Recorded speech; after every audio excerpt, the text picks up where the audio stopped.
Hey everybody, welcome back, and in this video I will teach you how to get Heygen API key. So let's just begin. First of all, you're going to be heading over to your profile from the bottom left side of your screen over here.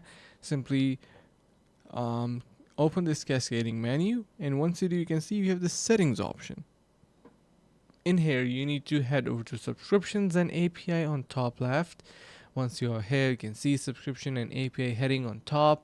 And to generate your API key, all you need to do is simply head over to Heygen API, and here we got that token. So you can copy this, you can renew this as well and use it on any of your site.